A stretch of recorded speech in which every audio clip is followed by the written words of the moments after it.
Historia nocturna. Yo soy policía retirado. Ya terminé mi servicio hace bastantes años, pero en toda mi experiencia siempre voy a recordar lo que me pasó en un pueblo del sur de Bolívar.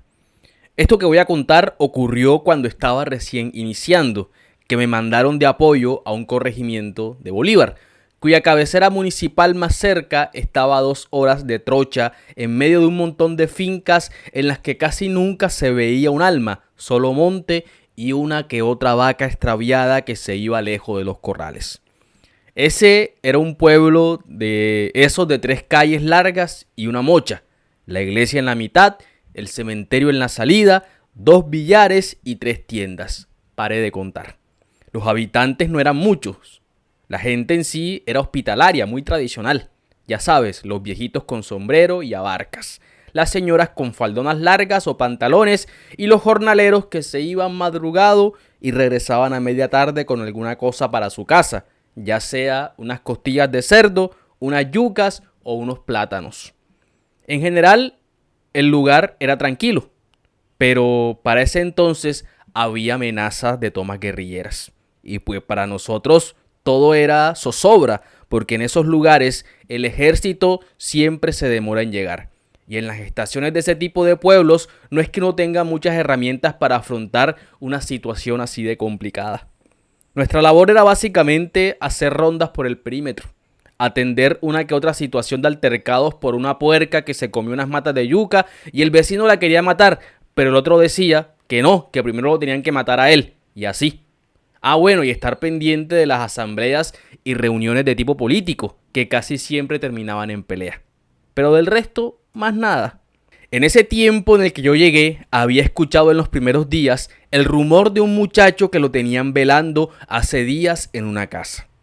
Como yo vi que mis compañeros no decían nada, yo tampoco me puse como a querer resolver mucho. En esos lugares se ven vainas que es mejor ignorar. Pero por lo que supuse y empecé a escuchar de la gente y de los compañeros, era algún trabajo de brujería que estaban haciéndole a un moribundo. Al parecer, un ladroncito, un muchacho, que ya tenía sus mañas hace rato y algunos finqueros ya lo tenían amenazado. Al pelado es que lo encontraron cualquier mañana amarrado de un palo a media hora del pueblo. Todo ensangrentado, le faltaba un ojo y estaba prácticamente desahuciado. Apenas y emitió un pequeño quejido cuando lo soltaron. Aún así, la mamá no dejó que se lo llevaran para el hospital. El más cerca estaba, como dije, a 2 horas. No había caso, decía. Mis compañeros la quisieron persuadir, pero ella se aferró de forma violenta al cuerpo de su hijo, lanzando amenazas a aquel que se atreviese a tocarlo. A la estación central se le avisó para que se hiciera el trámite completo para el levantamiento, pues el deceso era evidente. Aún así, nunca nadie llegó. Y mis compañeros siguieron insistiendo los primeros días, pero ya después a todo el mundo se le olvidó y todo quedó en el rumor de cuántas semanas llevaba el muerto en esa casa. Entre otras cosas, era la única casa del pueblo que estaba apartada de las demás y, para hacerlo más extraño todavía, estaba detrás del cementerio. Por ahí pasaba yo todas las mañanas en la moto y echaba un ojo por la ventana a ver si alcanzaba a ver algo, pero nunca había nadie dentro. Nunca vi esa puerta abierta, ni las ventanas, nada. ¿Esa señora no se habrá ido de ahí?, le preguntaba yo a mi compañero, pero él solo se encogía de hombros y decía: ahí está, porque la gente según la ve en las noches cuando sale a recoger matas. Parece ser que cualquier día salgo yo temprano a recoger unas cosas que nos habían mandado. Me parece notar una actitud extraña en la gente. Todo el mundo estaba hablando de algo, pero lo hacían como con temor.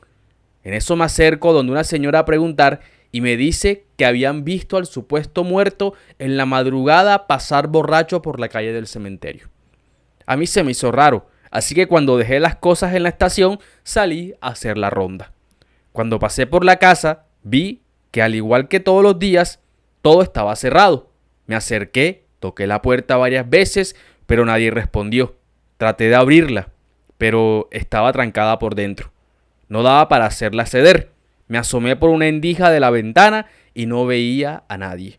Solo un mecedor solitario enfrente de una colchoneta sucia que estaba en el suelo de tierra y que al lado tenía una taza con agua que se veía como teñida de sangre. Grité varias veces que alguien abriera, pero no respondían. En eso me doy media vuelta para devolverme y me encuentro de frente con una mujer anciana de ojos grises y enormes que puso una cara de odio cuando me vio.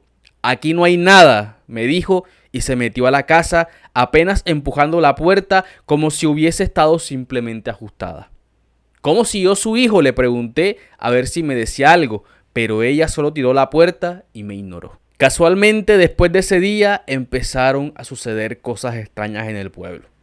Que se robaban los animales, que mataban vacas, que dañaban las parcelas y un día se metieron en la casa de un tipo que tenía plata.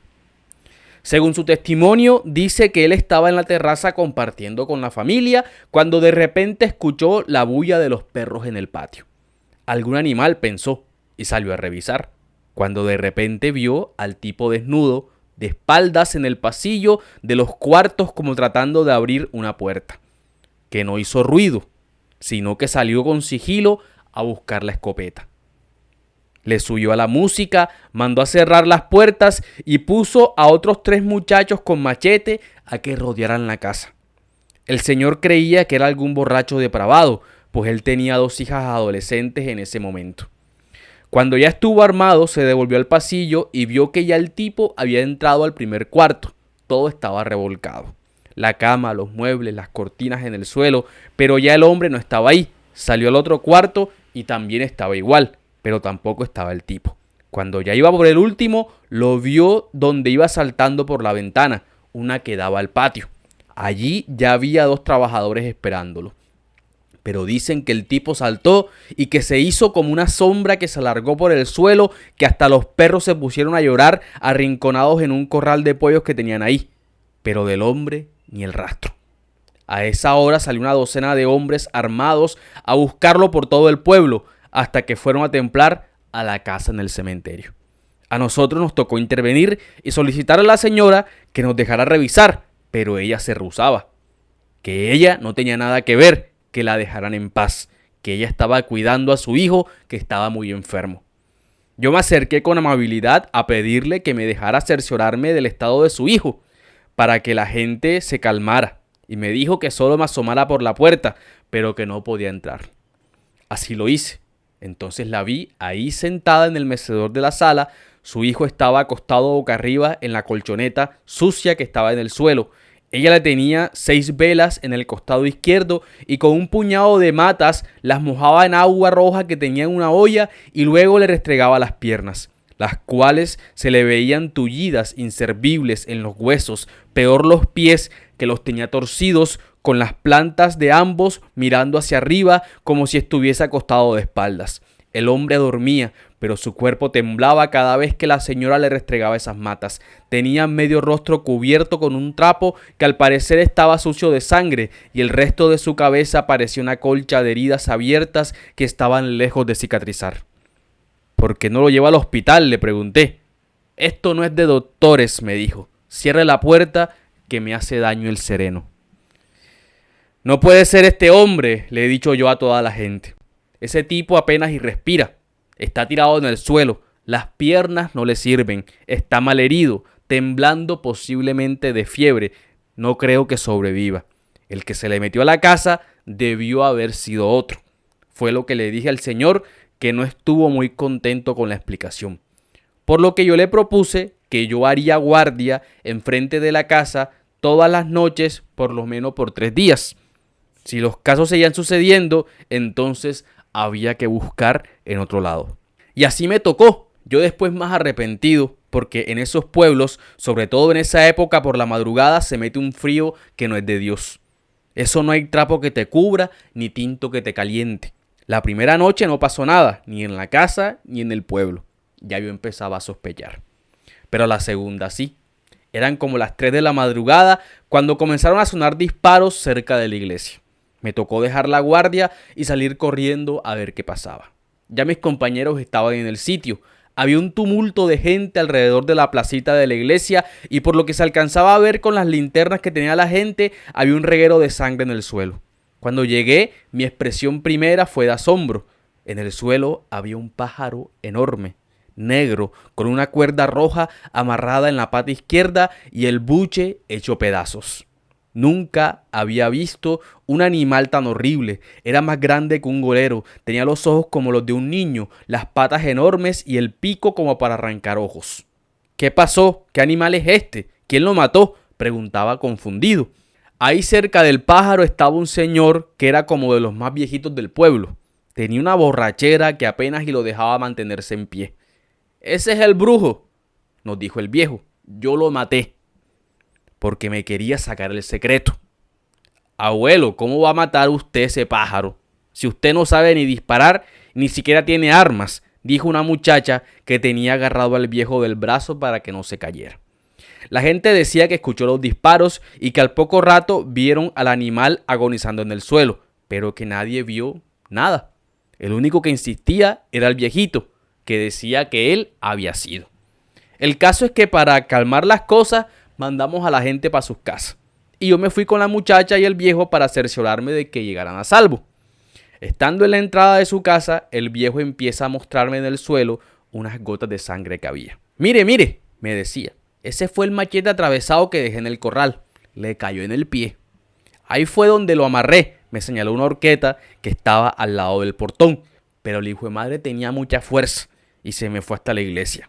Ellos siempre hacen eso, porque saben que el que tiene un secreto no lo puede usar delante de Dios. Pero ya yo soy un zorro en esto. Le exploté un diente en el pecho. Cuando dijo eso, sacó de su bolsillo una pluma de gavilán que tenía 3 dientes amarrados en la punta. Ya nada más me quedaban 2, esta y la que le puso al desgraciado ese. Yo dije que ya no las iba a usar más porque esto lo acaba uno. Pero ya ese perro me tenía azotada la casa. Y usted verá, aquí viven también unas señoritas decentes y esos brujos son puercos. Yo todavía en ese punto trataba de entender qué era lo que me decía, porque en mi cabeza todo sonaba como un cuento de borracho. Además que la nieta me miraba con pena, pues decía que su abuelo era ya bastante mayor y que la edad le había venido con algunos problemas de sueño, que se levantaba gritando a medianoche peleando según él con un demonio, pero que últimamente con las cosas que estaban pasando en el pueblo había empezado a beber mucho, a escondidas, que no sabían cómo, pero que ella cerraba toda la casa con candado, se guardaba las llaves y él siempre amanecía en la terraza con una botella de ñeque vacía. La cosa cambió de tono cuando el viejo me dijo: «Vaya mañana temprano a la casa del brujo, pero échese candelilla en los ojos para que no le pase nada, porque donde usted ponga un pie dentro de esa casa sin estar asegurado se lo llevan». Yo le conté todo a mis compañeros, quienes creían y no creían todo el asunto, pero a mí me parecía más bien que estaban asustados y no querían involucrarse. Candelilla es una mata rojiza que crece en algunos montes. Para algunas épocas es difícil de conseguir, pero en ese pueblo abundaba cerca del arroyo. Yo, haciéndole caso al viejo, me restregué los ojos con eso y me fui para la casa del cementerio. Pero primero pasé por la iglesia para echarme la bendición y vi que la gente le había echado tierra encima al pájaro. Nadie se atrevía a tocarlo. Estando enfrente de la casa, vi que la puerta estaba inclinada, como si se le hubiese soltado una bisagra, pero además le faltaba una tabla en la parte de abajo. Nada más me acerqué unos metros y el olor a sangre me hizo tapar la boca de la repulsión que sentí. Abrí la puerta con la punta del pie y ahí estaba la mujer arrodillada en un charco de sangre enfrente del cuerpo de su hijo, que yacía tumbado desnudo con 3 huecos en el pecho. Al lado del cuerpo había una pluma ensangrentada, igual que la que le había visto al viejo, pero era totalmente negra y los dientes que tenía amarrados eran más grandes, como de gente. El cuerpo, aunque se veía de muerte reciente, emitía un olor nauseabundo como si ya estuviese podrido. Yo retiré a la señora de los hombros, la aparté en una esquina, busqué una sábana y tapé el cuerpo. Al poco rato llegaron mis compañeros. Yo les había dicho que si me demoraba, que fueran por mí. Cuando entraron a la casa, uno de ellos se desmayó y el otro salió corriendo, sacudiendo la cabeza como si le hubiese caído un enjambre de abejas encima. El cuerpo pude sacarlo como a las 3 de la tarde, después de asegurarlo bien con varias sábanas. Le dije a la señora que había que enterrarlo, que no había forma de esperar a que vinieran a hacer levantamiento por el estado en que se encontraba, y ahí no había lugar para prepararlo mientras desde la cabecera mandaban a alguien. Que ella tenía que dar declaraciones de lo que había pasado, pero por más que la hablaba, ella no respondía. Estaba totalmente fuera de razón, con los ojos tiesos y la cara desencajada. El cuerpo lo terminé sepultando yo solo porque nadie me quiso ayudar, dejando constancia ante varios testigos cuál era la situación. Sabrán que ese no es el deber ser, pero hay lugares, y sobre todo en esos años, donde la lógica de la ley no aplica de igual forma. 9 días después de eso, mataron al viejo.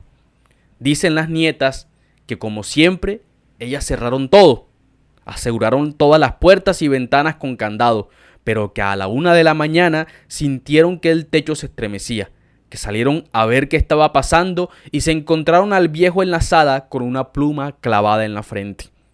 Cuando nosotros llegamos, que eran ya como las 4, casi que ahí mismo empezaron a gritar en el pueblo que se estaba quemando la casa del cementerio. Quedó vuelta a cenizas, sin rastro de la viejita por ninguna parte, más nunca la volvimos a ver.